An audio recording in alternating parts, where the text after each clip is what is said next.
자, 반갑습니다. 우리 저 옆에 계신 분들께 함께 서로 좀 인사하겠습니다. 예, 당신을 이곳에서 봐서 더 반갑습니다. 한번 좌우 앞뒤까지 한번 좀 인사를 좀 나눠보시기 바랍니다. 자, 우리가 새 학기를 맞이했는데 아직 10계명이 끝나지가 않아서 고민을 하고 있다가 오늘 이 좀 엄중한 말씀에 대해서 같이 좀 나눠야 될 필요성이 있다 해서 제가 오늘 이 말씀을 나눴습니다. 오늘 본문은 한 구절입니다. 출애굽기 20장 14절 딱 한 구절만 좀 보도록 하겠습니다. 시작. 간음하지 말라.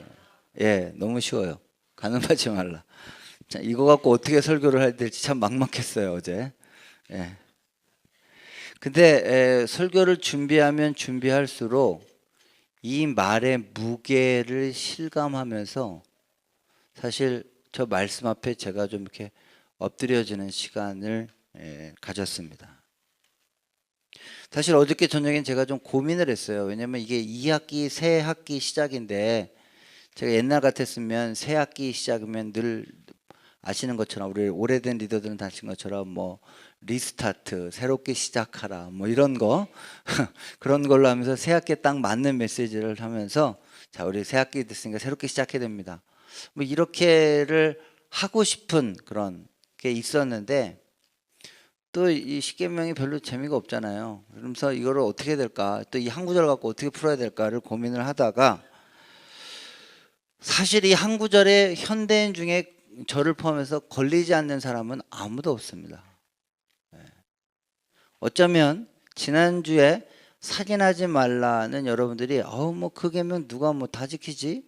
이렇게 얘기하지만 오늘 우리들에게 간음하지 말라라고 하는 이 계명에 마치 간음하다가 현장에 걸린 여인에게 예수님이 너희 중에 누구든지 죄 없는 자가 먼저 돌로 치라고 얘기했을 때 그들이 모두가 다 돌을 놓고 돌아갔던 것처럼 오늘날 우리들에게 이 성적인 문제에 대해서 걸리지 아니하는 사람이 하나도 없는, 그런데 이렇게 많이 걸리면서도 진짜 의미는 제대로 알지 못하기 때문에 그리스도인이나 그리스도인이 아닌 사람이나 성윤리에 관해서 전혀 차이가 없는 오늘날 우리들의 모습을 보게 됩니다. 그래서 저는 오늘 여러분들에게 매우 무겁고 또 우리 모두가 마치 이 설교 시간이 저와 여러분들이 가늠하다 현장에 잡힌 여인과 같은 심정으로 나한테는 전혀 관계가 없는 문제야 라는 것이 아니라 오늘 이 말씀의 깊이가 어떤 것인지, 왜냐하면 이거를 표면적으로 보면 난 가늠하지 않았는데요, 난 아직 결혼도 안 했는데요, 뭐 나는 뭐 그런 어떤 성적인 거 뭐 조금 야한 뭐 이런 거 좀 보고, 뭐 우리 남자분들 그쵸? 남자분들 노트북에 들어가면 이상한 폴더, 새 폴더, 그쵸? 직박구리 뭐 이런 거, 새 폴더 그런 데 들어가 있는 거, 그런 거 조금 본 것뿐이지 뭐 내가 특별하게 가늠했냐 라고 얘기할 때는 사실 지극히 당당히 이야기할 수가 있는데, 과연 성경에서 가늠했다 라고 하는 이 계명이 주는 진짜 본질적인 의미가 뭔지를 오늘 이 시간에 좀 같이 나누기를 원합니다. 왜냐? 제가 늘 말씀드리지만 이 십계명은 예수님의 산상수훈에서도 얘기한 것처럼 신앙의 본질을 이야기하는 거예요. 근데 여러분들이 이미 많이 십계명을 하셨기 때문에 감을 잡으셨을 거예요. 지난주도 살인하지 말라는 건 지극히 소극적인 계명이고 그것을 더 넓히다 보면 훨씬 더 깊은 의미가 있다는 것을 아시는 것처럼 오늘 이 간음하지 말라도 그저 피상적으로 간음하지 않으면, 불륜을 저지르지 않으면, 뭔가 적법하지 않은 관계를 맺지 않으면 다 해결되는 것처럼 생각하는 그런 것에서 좀 벗어나서 오늘 우리가 이 매우 짧은 구절이지만 이 구절에 담긴 신앙의 본질에 대해서 좀 같이 이야기를 해보고자 합니다. 사실 또 이런 이야기를 하면 또 청년들이 교회 잘 안 나올까 봐 안 하는 분위기도 교회도 꽤 있어요. 오늘날 한국에 워낙 많은 성적인 타락과 여러 가지 문제가 있어서 이런 얘기하는 거를 직접적으로 얘기하는 걸 대단히 싫어해요. 예. 근데 저는 오늘 여러분들에게 정말로 성령께서 여러분 마음속에 이 구절의 의미가 얼마나 깊은 것인지를 한번 깊이 깨닫는, 그래서 저는 오늘 사실은 제 어떤 새치의 혀로 여러분들을 설득할 생각이 없어요. 그런다고 해결되는 문제가 아니에요. 그런 것이 아니라 성령께서 여러분 각자에게 깊이 있는 깨달음을 반드시 말씀 가운데 좀 짧은 시간이지만 던져주시기를 주의 이름으로 축원합니다. 최근에 한국에서 간통법이 폐지됐습니다. 그 위헌이라고 결정한 이야기의 가장 큰 속사정은 이부자리 속 사정을 국가가 관여할 필요가 없다, 이렇게 얘기했어요. 그러나 대부분 기독교적인 가치관을 갖고 있는 학자들이 그것을 맹비난하면서 국가가 갖고 있는 가장 중요한 의무의 한 가지를 버렸다. 물론 그 간통법이 상당히 악용되어져 가고 있어요.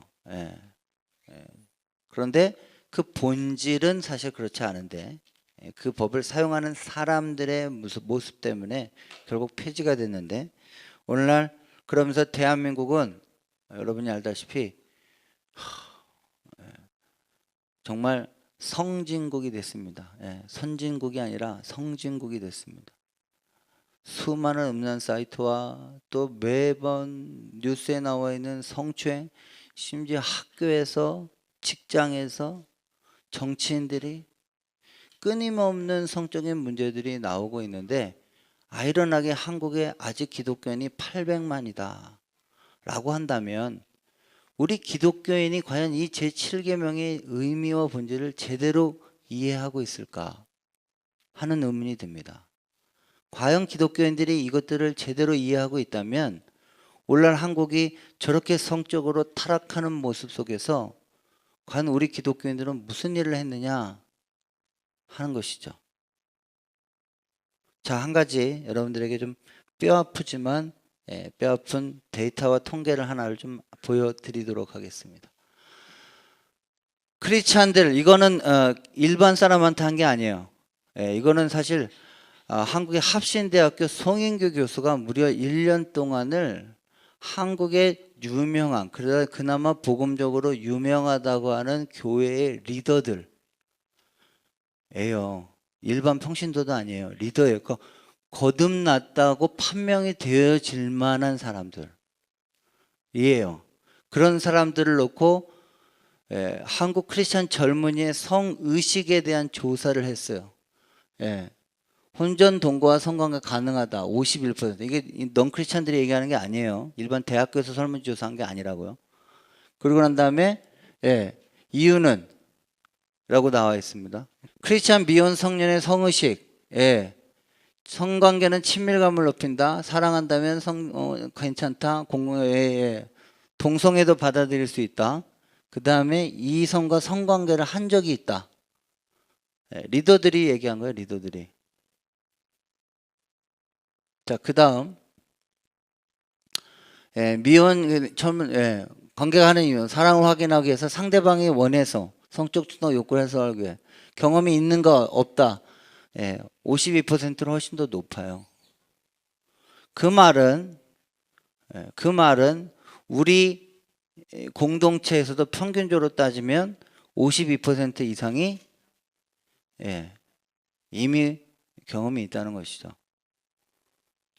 관계에 따라 어떤 스킨십까지 가능하십니까? 결혼 전제, 남성이 뭐든지 높아요. 조금, 그렇죠? 그래요. 그 다음에 이렇게 해서 보여지고 있습니다. 제가 이 이야기를 해드리는 이유는 한마디로 결론적으로 기독교이나 비기독교이나 성의식과 윤리에 있어서는 전혀 차이가 없다. 왜 그러는지는 모르겠어요.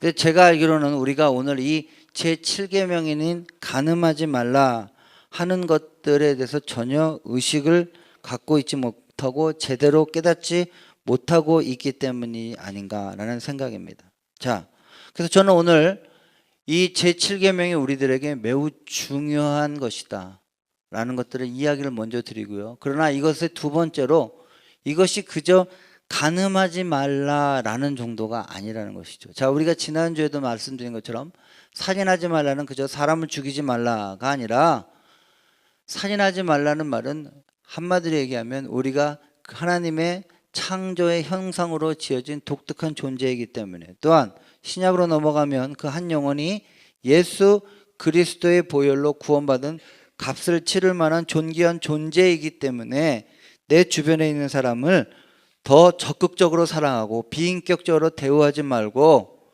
그들을 그리스도 안에서 한 형제와 자매로 대하고 섬기라 하는 더 적극적인 명령입니다. 자, 마찬가지로 이 제7계명 간음하지 말라 하는 내용을 오늘 좀 더 긍정적인 것으로 평가한다면 한마디로 이겁니다. 저를 따라해 보겠습니다. 예. 가정을 소중히 지키고 힘써 가꾸라. 그렇게 될 수가 있습니다. 자, 왜 이 7계명 간음하지 말라가 가정과 결혼과 연관되어지느냐? 있습니다. 그 근거를 먼저 좀 들어가 보도록 하겠습니다. 자, 창세기 2장 24절 우리 같이 함께 읽겠습니다. 시작. 이러므로 남자가 부모를 떠나 그의 아내와 합하여 둘이 한 몸을 이룰지로다. 예. 성경에서 말하는 결혼의 원리고, 결혼의 성경적 창조적 원리입니다. 결혼을 하려면 첫 번째 부모를 떠나야 돼요. 이건 제가 우리 청년에게 눈에 이거 갖고 얘기하면 오늘 설교 다 지나가니까 예. 부모 안 떠나면 결혼 못 해요. 그러니까 부모랑 경제적으로 정신적으로 다 떠나야 돼요. 끝이에요. 더 이상 결혼하면 손 벌리면 안 되는 거예요. 언제까지 손을 벌리며 마마보이 마마걸로서. 예. 그래서 그거의 가장 대표적인 게 고부 갈등이 거기서 일어나는 거예요. 두 번째, 여러분 부모님들 결혼하시면 절대 관여하시면 안 됩니다. 끝이에요. 새로운 가장의 주인이라고요. 내 새끼지만 결혼했으면 새로운 주인이 생긴 거예요. 남편이 아내랑 결혼을 했는데 엄마 아버지랑 같이 살아요. 자, 둘이 싸웠어요. 남편은 어디 편 들어야 될까요? 무조건 아내 편 들어야죠. 당연히 그래야죠. 그러니까 대부분 한국의 고부 갈등과 여러 가지 문제가 뭐냐? 대가족이라고 얘기하자면 가장 큰 문제가, 결혼 안에서 가장 큰 문제는 부모를 못 떠나는 데 있어요. 그래서 오죽하면 어떤 그 목사님은 그 혼인 선약식을 부부가 하잖아요. 근데 두 양쪽의 부모들 나와서 서약하라 그래요. 더 이상 자녀들한테 관여하지 않겠다고, 내가 자녀를 떠나보내겠습니다. 서약하라고. 되게 성경적인 것 같아요. 저는 부모를 떠나야 돼요. 떠날 마음이 있으셔야 돼요. 그냥 나이만 찾고 뭐만 됐다고 해서 해결된 문제가 아니에요. 너무 다 부모가 다 해주는 것들을 가지고 결혼을 해서 나중에도 부모를 의지하면 온전한 가정이 생길 수가 없어요. 두 번째, 부모를 떠나 그 다음에 어떻게 된다고요? 둘이 연합하여. 여기에 연합이라는 말은 악교풀로 붙인다라는 뜻이에요. 악교풀로 붙여요. 완전 요즘은 초강력 본드로 붙여요. 그래서 나중에 둘이 하나가 돼서 나중에 찢어지죠. 이렇게 쭉 찢어져요. 그대로 똑 갈라지지 않아요. 그만큼 정서적인 연합이 있는 게 부부예요. 그 다음에 비로소 한 몸을 이루어요. 자, 그래서 정서적인 연합과 육체적인 연합이 있어요. 이것이 결혼의 문제예요. 자, 결혼이 제대로 돼야 가정이 이루어집니다. 그렇죠? 결혼이 이루어져야 가정이 이루어져요. 자, 그런데 제7계명에 간음하지 말라는 말의 가장 큰 포인트는 뭐냐? 왜 간음을 하지? 매우 소극적인 거예요. 뒤집어 얘기하면 간음이 결혼이라고 하는 매우 신성한 제도를 위협하는 가장 강력한 적이기 때문에 최소한으로 간음은 하지 말라라는 뜻이지, 더 적극적으로 얘기하면 가정을 소중히 여기고 힘써 지켜야 되는 것이 바로 이 제7계명의 핵심이에요. 그러니까 7계명의 핵심은 간음하지 말라, 성적으로 문란하지 말라가 아니라 가정을 소중히 여기고 지켜야 된다는 것이 더 큰 핵심의 내용이에요. 자, 그 내용에 대한 이유를 제가 한번 알려드리겠습니다. 예, 그 이유를. 자, 이것과 연결되어 있는 게 레위기 20장이에요. 자, 레위기 20장을 좀 보면, 자, 그럼 여기 보겠습니다. 못 찾으시는 거. 저기 보면 레위기 20장에 보면 반드시 둘 다 죽이라고 하는 변명이 있어요. 이게 딱 간음할 때 나타나는데 종류별로 나타났어요. 간음이. 자, 계모와 동침하는 사람은 반드시 둘 다 죽이래요. 자부와 동침하거든 반드시 둘 다 죽이랍니다. 그렇죠? 그 다음에 누구든지 여인 남자 동성애라면 둘 다 죽이래요. 그 다음에 참 콩가루죠. 14절 보면 아내와 그 장모를 아울러서 취하면 불살을 해요. 남자 여자가 수간 짐승과 교합을 하면. 그 다음에 이런 일이 있어요. 자, 말도 안 되는 일이에요. 자, 그 다음 한번 보면 밑에 보면 곧 아비의 딸이나 어미의 딸을 취하여 그 여자의 하체를 보고 범하면, 이거는 뭐냐? 이거는 뭐죠? 이렇게 이건 요즘에도 말도 안 되는 일이, 저런 일이 벌어져요. 그 다음에 밑에 보면 백수모와 뭐 형제 아내와, 뭔 말입니까? 그 당시 일어났던 일이라는 거예요. 그 당시 저런 일이 비일비재했다는 거예요. 그런데 둘 다 죽이라는 거예요. 둘 다. 이건 대단히 파격적입니다. 왜냐? 그 당시에, 여기 여성분들은 죄송합니다만, 그 당시 여성분들은 숫자에 들지도 않았고 카운팅에 이렇게 뭐 이렇게 안 됐어요.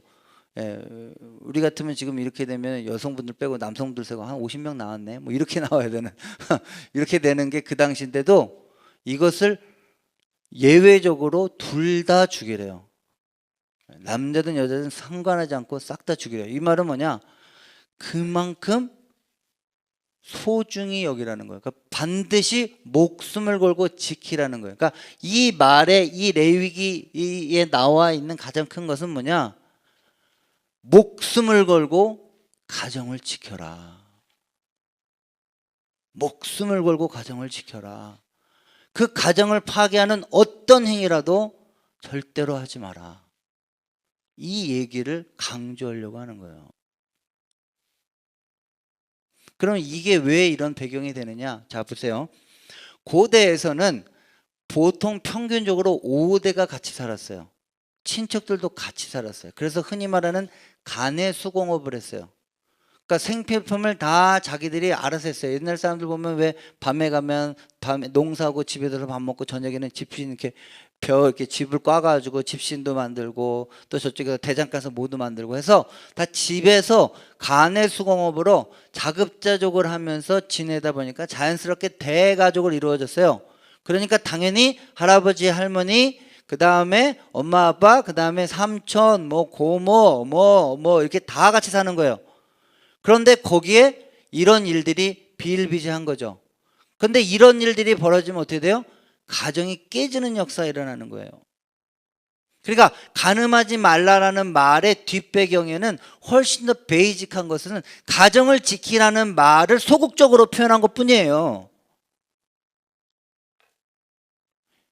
간음하지 말라는 말에 이 7계명의 가장 큰 그 7계명을 그래서 긍정적인 언어로 바꾸면 목숨을 걸고서라도 절대로 네 가정을 깨는 일은 하지 말아라. 그만큼 가정이 소중한 것이다 하는 것을 지금 본문에서 이야기해 주고 있는 것입니다. 자, 그래서 이 레위기 20장과 맞닿아져 있는 신약의 구절들을 놓고 본다면 어떤 것이냐? 바로 다음과 같은 구절들을 이야기할 수가 있습니다. 사도 바울이 이렇게 얘기를 했어요. 한번 읽어보겠습니다. 자, 다 같이 시작.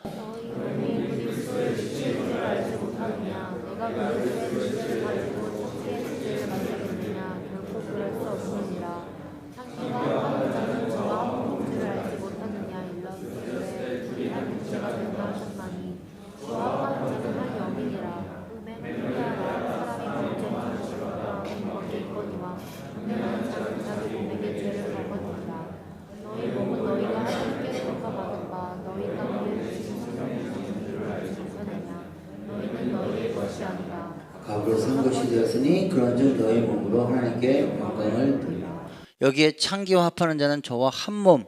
이 한 몸이 뭐예요? 아까 창세기 2장에 보면 그러므로 남자가 부모를 떠나 아내와 연합하여 한 몸을 이룰지니라 할 때 그 한 몸과 똑같은 거예요. 그러니까 우리가 한마디로 얘기하면 성경에서는 성적인 문제는 반드시 결혼이라는 가정이라는 울타리 안에서만 활용해라. 근데 그렇게 하는 이유가 뭐냐? 그것을 가정 밖에서 사용하면 하나님이 그런 뭐 세디스트한 이러지 않아요. 하나님은 우리에게 성적인 즐거움을 허락하기 위해서 성을 주셨어요. 그래서 아가서 같은 데 보면 와 너무 에로틱해요. 나중에 아가서를 한번 강의할 날이 있을지 모르겠습니다만 너무 에로틱해요. 성은 하나님이 주신 정말 좋은 즐거움이에요. 근데 중요한 건 뭐냐?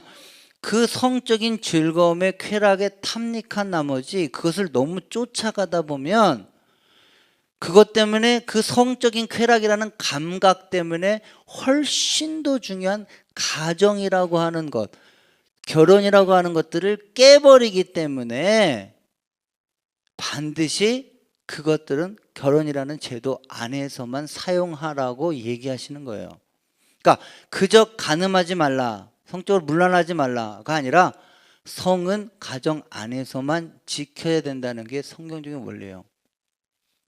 자, 그래서 이거를 잠언에는 은유적으로 이렇게 표현했습니다. 자, 한번 다시 읽어보겠습니다. 시작. 너는 내 우물에서 물을 마시며 내 샘에서 흐르는 물을 마시라. 어찌하여 내 샘물을 집 밖으로 넘치게 하겠으며 내 도랑물을 거기로 흘러가게 하겠느냐. 그렇죠? 그 물로만 내게 있게 하고 타인으로 더불어 그것을 나누며. 성경에 분명히 이렇게 나와 있어요. 그러니까 성경에서 간음하지 말라라는 말은, 그러면 나는 성적으로 물러나지 않은데 결혼 밖에서 행동하는 모든 성적인 행위들은 성경에서는 다 간음으로 규정하는 거예요. 왜요? 가정이 그만큼 소중하기 때문에. 여러분, 성경에서 하나님이 직접 만드신 제도는 딱 두 가지밖에 없어요. 가정과 교회예요. 자, 그렇다면 제가 여러분들에게 먼저 이런 얘기를 하면 목사님이 이 기혼자들만의 성윤리를 이야기하는 게 아니냐. 그래서 뭐 불륜을 저지르지 말고 어디 가서 혼의 정사를 벌이지 말고 하는 정도는 아니에요. 즉 결혼 제도 안에서 이루어지지 않은 성적인 관계, 즉 요즘 말하면 혼전 관계, 동거 다 성경에선 간음이에요. 이런 얘기하면 너무 올드하고 너무 여러분한테 구태연하지만 성경은 분명히 얘기를 해요. 그게 가정을 깨는 행위예요. 그렇게 해서 여러분들이 청년을 시절을 보내보세요. 결혼했어요. 가정 제대로 지킬 것 같아요?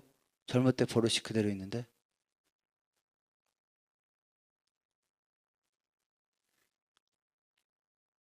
가정을 깨는 거라고요.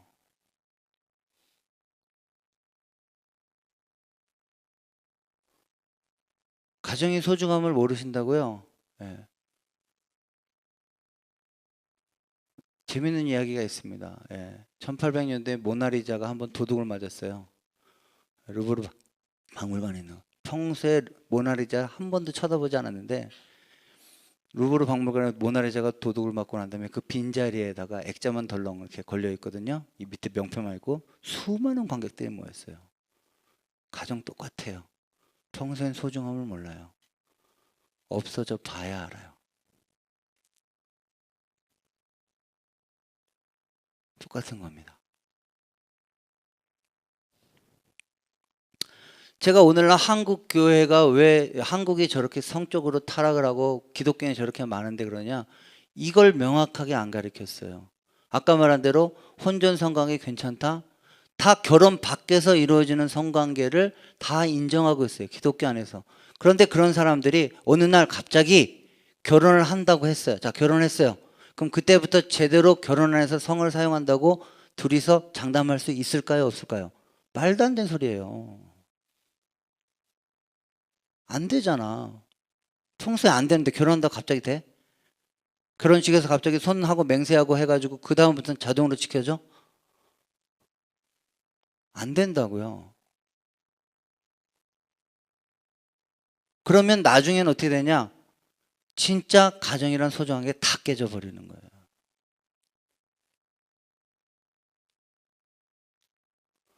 자, 그렇다면 이제 마지막입니다. 제가 뭐 이거에 대해서는 뭐 여지가 없기 때문에 왜 그러면 성경은 그렇게 가정을 소중히 여기기 때문에 가정을 깨는 가장 근본적인 행위, 간음, 결혼 밖에서의 성적인 관계를 이토록 강력하게 규제를 하고 있느냐? 가정이 뭐길래? 왜 그렇게 소중하길래? 자, 보세요. 똑같은 얘기인데 제가 지난번에도 얘기했지만 기독교는 가정을 소중히 여겨야 된다. 가정을 소중히 여겨야 된다. 이 세상의 인본주의자들도 다 그런 얘기합니다. 자, 지난주에도 제가 얘기했죠. 살인하지 말라. 살인하지 말라도 이 세상의 인본주의자들도 다 살인하지 않아요. 심지어 불교를 믿는 사람들은 살생을 금하고 있어요. 기독교적으로 살인하지 말라는 근거는 하나님으로부터 말미암다라고 얘기했습니다. 기억나십니까? 제가 그래서 늘 얘기하지만 이제 6계명, 7계명, 8계명, 9계명, 10계명은 다 먼저 첫 번째 제1계명 하나님과의 관계를 전제로 놓고서 이웃들을 놓고 봤을 때 하는 거예요. 자, 똑같아요. 이제 한번 정리를 해보겠습니다. 그러면 그렇게 가정이 깨지지 않아야 되기 때문에 간음을 금지하는 것에 동의한다고 쳐요. 그럼 왜 성경은 가정을 그렇게 소중히 여기고 그것이 이 세상의 인본주의자들이 얘기하는 가정을 소중히 여기라는 것과 기독교인의 차이, 근본적인 차이는 뭐가 있을까요 도대체? 어떤 문제가 있을까요? 여러분 보세요. 한국 유교주의예요. 가정을 소중히 여겨야 된다는 걸 충분히 인식하고 있어요. 그러나 한국의 옛날의 고대에 보면 가정이라는 것에 대해서 성경적인 가정적인 원리가 없기 때문에 그러면서도 여전히 첩을 두고 여전히 기생방에 돌아다니면서 그렇게 되는 것이 기본적인 사회 문화였어요. 그래서 수많은 우리면서 서자들이 태어나면서 홍길동 아버지를 아버지라고 부르지 못하는 이런 것들을 통해서 이미 가정이 깨어진 수많은 가정들을 보고 있단 말이죠. 기독교는 그런 쪽에 그런 어떤 윤리적으로 그냥 문란하지 말아라 하는 정도로 가정을 지키라는 게 아니에요. 자, 그러면 과연 왜 성경은 가정을 소중히 여기라고 하느냐? 가정 안에, 가정이라는 원리 안에 그리스도의 구원과 하나님의 창조적인 섭리가 녹아져 있기 때문에 그래요.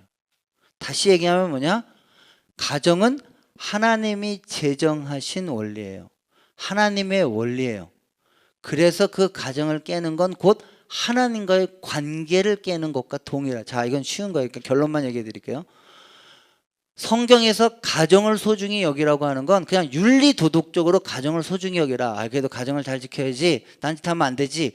이런 정도가 아니라 가정과 가정을 소중히 여기는 것이 하나님과 내가 저 천국에 가기 전까지 이 땅에서 하나님의 백성답게 하나님께 충성하고 로드십을 하는 것을 가장 확실하게 연습하는 장, 그런 크리스찬으로 살아가는 것을 실제 삶에서 구현하는 장이 결혼이기 때문에 결혼을 소중히 여기라는, 다시 얘기하면 결혼을 깼어요. 가정이라는 것을 깼어요. 그것들을 소중히 여기지 않았어요. 그러면 결국 그 사람이 하나님과의 관계를 깨기가 쉬운 거예요. 그럼 더 직설적으로 얘기하면 가정에 충실한 사람은 하나님과 관계에 충실하다고 얘기할 수 있어요. 자, 왜 그런 원리가 있느냐 한번 보겠습니다. 자, 마태복음에 보면 아주 재밌는 구절이 있습니다. 여러분들이 이게 이스라엘의 구조를 좀 아셔야 돼요. 자, 마태복음 1장 18절부터 21절까지 한번 다 같이 읽겠습니다. 시작.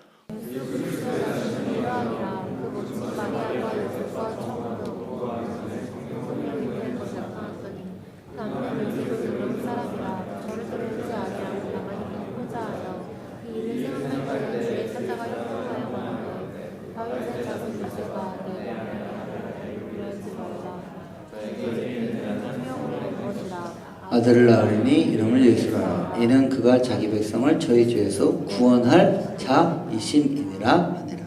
자, 이스라엘의 결혼 제도는 우리와 좀 다릅니다. 이스라엘은 2번 결혼을 해요. 첫 번째, 아내의 집에서, 아내가 될 신부의 집에서 결혼을 해요. 그걸 흔히 말해서 정혼을 했다, 약혼을 했다고 얘기를 합니다. 그리고 두 사람이 그날 밤부터 하룻밤을 지내는 게 아니고요. 끝나자마자 남편은 남편 집으로, 아내는 자기 집에 그대로 거의 약 1년 정도 그대로 있습니다. 그러나 법적으로는 완벽하게 부부입니다. 법적으로는 완벽하게 부부예요. 자, 그렇게 둘이 같이 있으면서 거기에 있다가 아내는 뭘 하느냐? 그 1년 동안 소위 말해서 신부 수업을 합니다. 신부 수업을 하고 남편에게 갈 걸 준비를 하고 또 옛날 관계들을 다 정리합니다. 남편은 뭘 하느냐? 돌아가서 아내와 같이 살 집을 짓습니다. 근데 그 집을 그 아버지의 그 남자 결혼할 남자의 아버지가 그 집에 총 감독을 해요. 그래서 이제 그만 됐다 할 때까지 그 집을 져요. 그러니까 집이 언제 완성될는지 모르는 거예요. 그래서 보통 남자들이 서둘러서 한 1년 만에 정혼한 다음에 1년 안에 빨리 나 이 여자랑 더 이상 떨어져 있는 게 힘들어. 그러면 어떻게 되면 부지런히 집을 짓겠죠. 부지런히 집을 져서 1년 안에 집을 지려고 노력을 해요. 근데 얼추 집을 져도 보통 한 1년이 걸리기 때문에 1년 남짓이 걸린다라고 얘기를 하고 그걸 반드시 그 아버지가 됐다라고 이야기를 해줘야 통과가 돼요. 자, 요거를 그대로 예수님이 어떻게 표현했느냐? 내가 처소를 예비하러 가노니, 요한복음 14장에 그렇게 얘기했어요. 여기 말하는 그 처소는 신랑이 신부를 맞이할 집을 지러 간다는 말로 표현이 돼요. 그리고 거기에 예수님 뭐라고요? 내가 다시 올 날을 나도 모른다라고 얘기해요. 오직 누구만 아신다고? 아버지만 아신다고 얘기하죠. 그 아버지가 왜 그러냐? 그 집에 됐다, 이제 그만하면 됐다라고 말할 권한이 아버지에게 있는 거예요. 그러면 지금 예수님이 이스라엘의 신혼, 결혼 제도를 마치 이 땅에서 우리가 이미 정혼한 관계, 이미 예수 그리스도로 말미암아 십자가에서 구원받았어요. 그러나 우리가 아직 저 하나님 나라의 재림할 나라까지 가지 않았어요.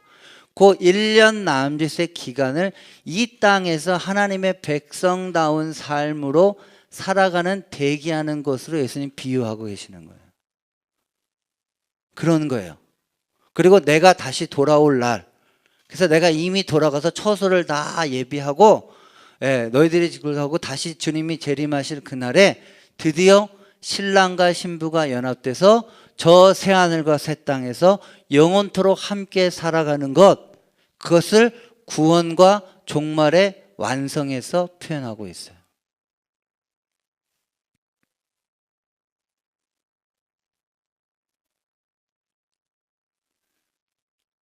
자, 그런데 이 본문에 보면 마리아가 성령으로 잉태했어요.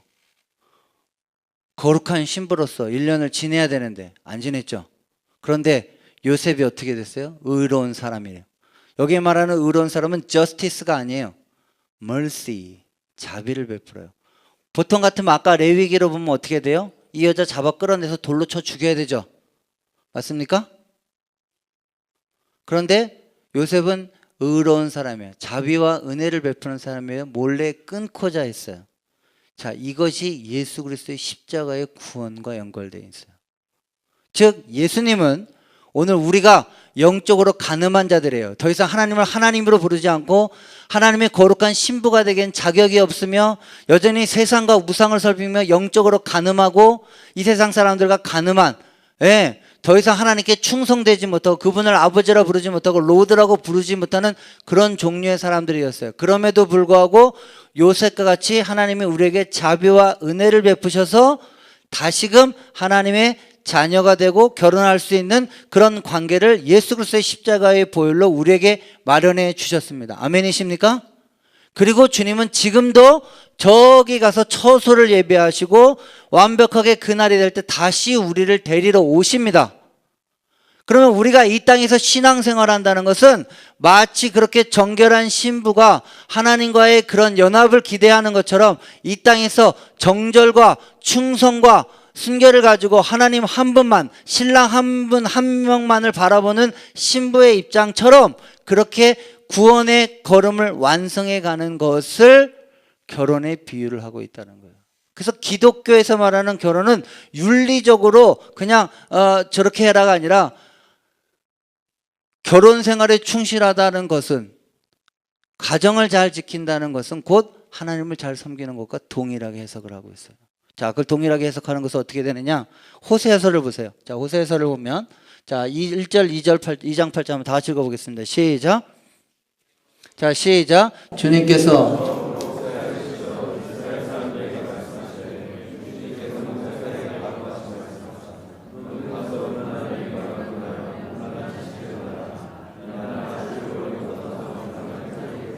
자, 8절 시작.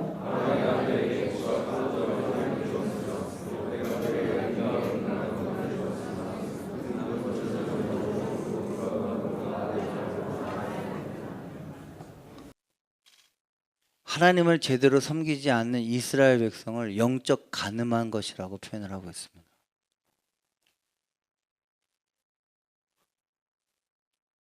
그러니까 이것은 하나님을 섬기는 일과 가정에 충실한 것은 동일한 것으로 묘사하고 있다는 것이에요. 자, 반대로 신약에 가서 또 하나 더 보겠습니다. 신약에 가면 이런 구절이 있습니다. 다 시작. 아내 사랑하기를 그리스도께서 교회를 사랑하시고 위하여 자신을 주신같이 하라. 우리 32절 33절 먼저 읽겠습니다. 시작. 이 비밀이 크도다.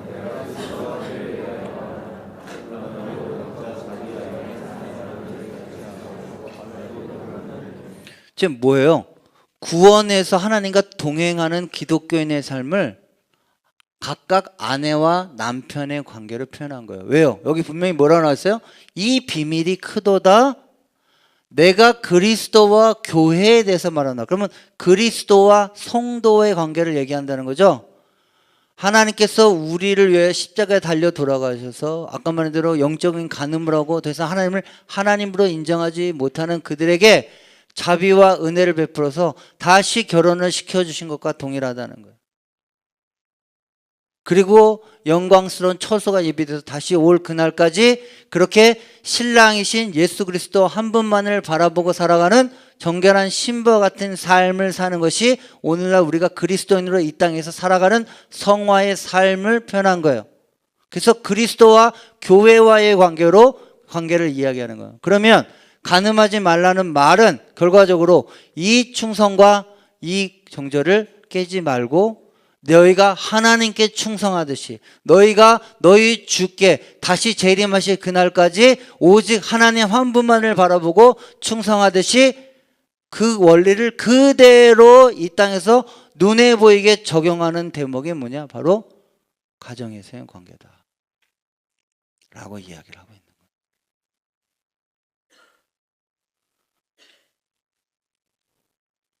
그러면 우리 결혼하지 않으신 우리 청년분들,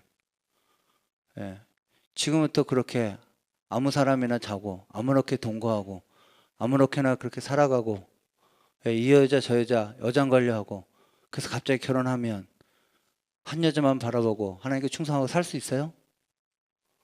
가능해요?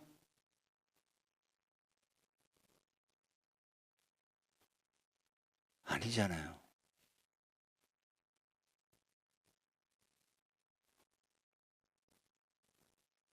아니 그렇다고 여러 여자 만나지 말라는 게 아니에요. 그럼 한 사람만 아니에요.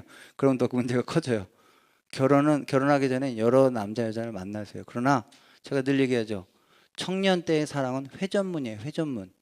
들어갔다 나올 수 있어야 돼요.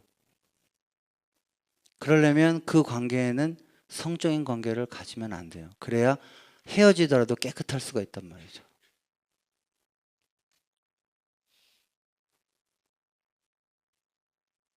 무슨 말씀인지 아시겠습니까?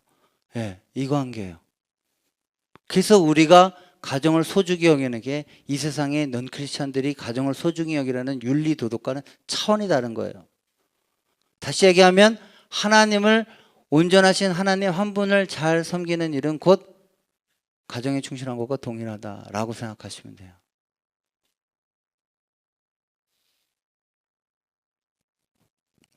자, 그러면 이렇게 얘기합니다.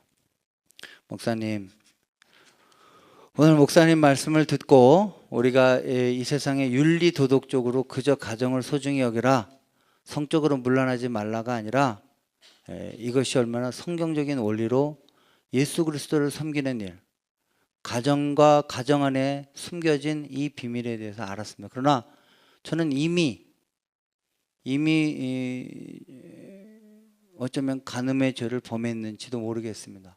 라고 하시는 분들 어떻게 할까요? 성경은 분명히 얘기하고 있어요. 자, 마지막 구절 한번 살펴보고 마치겠습니다. 자, 한번 다 읽어보겠습니다. 자, 6절부터 읽겠습니다. 시작. 저희가 이렇게 말하면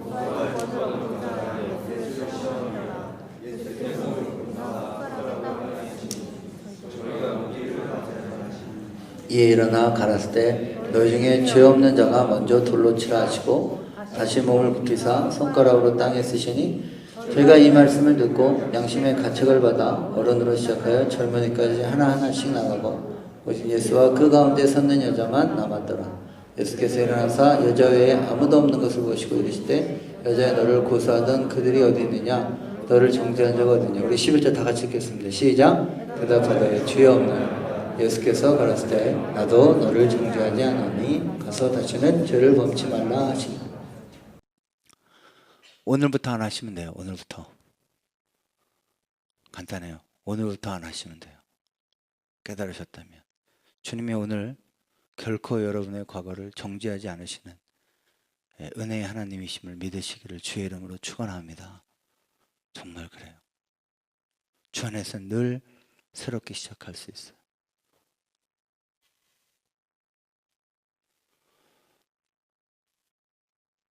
제가 오늘 이 설교를 하면서 가장 힘들었던 것 중에 하나는 뭐냐, 분위기가 너무 무거울까 봐.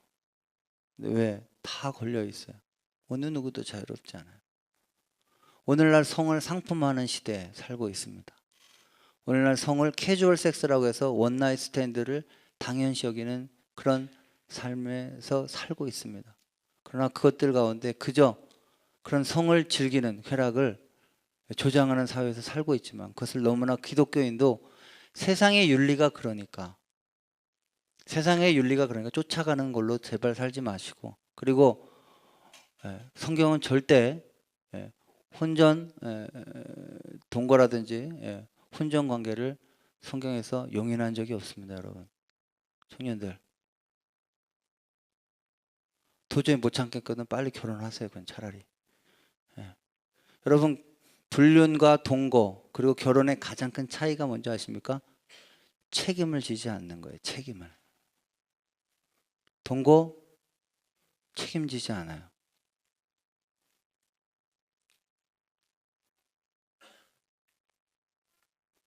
그래서 주 안에서 성경은 분명히 간음하지 말라는 말을 오늘 뒤집어 얘기하면, 가정이 그렇게 소중하니, 가정은 예수 그리스도의 신앙을 그대로 반영하는 것이니, 가정은 그리스도와 교회의 관계이니, 그 가정을 지키기 위해서는 어떤 것도 하라. 목숨을 지켜서 하라. 그러니 그 가정을 깨는 가장 중요한 간음은 하지 말아라. 그러면 이것을 청년 때부터 지켜가시는 우리 캔버라 우리 교회 청년들 다 되시기를 주의 이름으로 축원합니다. 지금부터 안 하면 결혼한다고 갑자기 되지 않아요.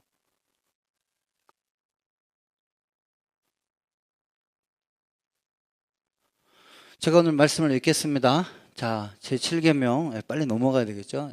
자, 한번 다 같이 읽고 마치겠습니다. 시작. 결혼은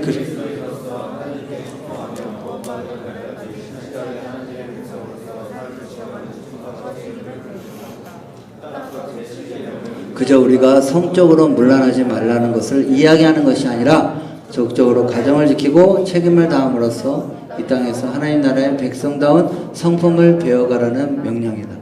아멘이십니까? 그저 문란하지 않아라가 아니라 하나님께 충성하듯이 서로에게 충성하는 것들을 배워가는 과정이에요.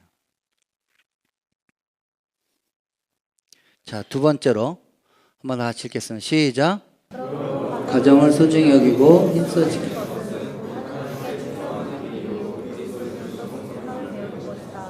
가정을 파괴하는 어떠한 것으로부터 스스로를 지키고 보호. 동시에 청년들은 미래의 가정을 꾸리기 위해서 지금부터 신실하게 준비해야 한다. 원정관계나 어떠한 성적인 부도덕은 미래의 가정을 준비하는 그리스도인으로 합당하지 않은 태도이다. 자, 세 번째 시작. 그냥 인본적인 관점에서 가정을 사랑하고 소중히 여기는 정도가 아니라 가정을 지키는 것, 성윤리를 지키는 것이 곧 하나님께 거룩한 신부로서의 충성을 다한다는 태도라는 것을 잊지 말자. 우리의 모든 것은 하나님과 연관되어져 있다. 이번 한 주간도 그리스도의 거룩한 신부로서 최선의 충성을 다하는 한 주가 되자. 사랑하시는 여러분, 캔버라 우리 교회 성도 여러분, 오늘날 시대에 성윤리가 바닥을 치고 있는 세상에 살고 있습니다. 그저 난 조금 문란하지 않아 라고 하는 것으로 다른 사람 정죄하지 않으시기를 또한 원합니다. 우리 누구도 이 계명에 성경의 마음속으로 음욕을 품고 있는 자도 곧 가늠한 자라고 얘기하는 예수님의 말씀을 듣는다면 결국 우리가는 누군가는 들킨 죄인이고 누군가는 안 들킨 죄인밖에 없습니다. 그런 것 가지고 도덕적으로 우위를 얘기하려고 하지 마시고 오히려 더 거룩하게 내 마음속에 하나님께 충성되게 살고자 하는 그것들을 내 가정에서부터 먼저 실천하고자 하는 마음이 있는지, 또 지금 미래의 가정을 꾸리고자 하는 이분들께서, 청년들은 지금 하나님께 열심히 충성하는 그 마음으로 열심히 사시고 그리고 그것으로 충실한 가정을 꾸리시는, 그래서 오늘날 이 시대에 가정이 무너진 세대에 적어도 이런 기독교적인 가치관, 그래서 여러분들이 이렇게 대답해야 돼요. 너는 왜 오늘날 이 시대에 불륜을 안 하냐? 너는 왜 오늘 시대에 성을 상품 안 하냐? 뭐 안 하냐? 왜 그런 거 안 하냐? 좀 왜 안 즐기냐? 이렇게 얘기할 때 그런 건 나쁜 거잖아. 이건 아니에요. 기독교는 그렇게 대답하는 게 아니라 나는 하나님과 결혼한 신부입니다. 기독교인은 그런 겁니다. 난 주님이 재림하실 날까지 오직 주님 한 분만을 바라보며 그분을 충실하게 따르는 그리스도의 거룩한 신부로 하나님과 결혼한 사람입니다. 그와 동시에 나는 내 아내와 내 남편과 결혼한 사람입니다. 그래서 내가 하나님께 충실하듯이 나는 내 가정에 충실하기 위하여 이것들을 하지 않습니다.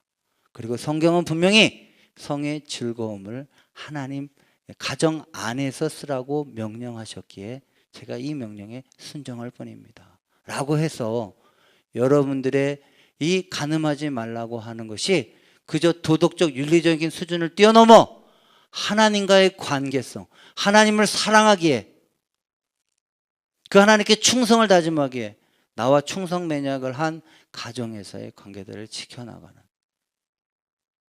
그래서 가정을 지키는 것도 기독교적이고 성경적인 이유로 이야기할 수 있는 좀 성숙한 그리스도인들이 다 되시기를 주의 이름으로 축원합니다. 기도하겠습니다.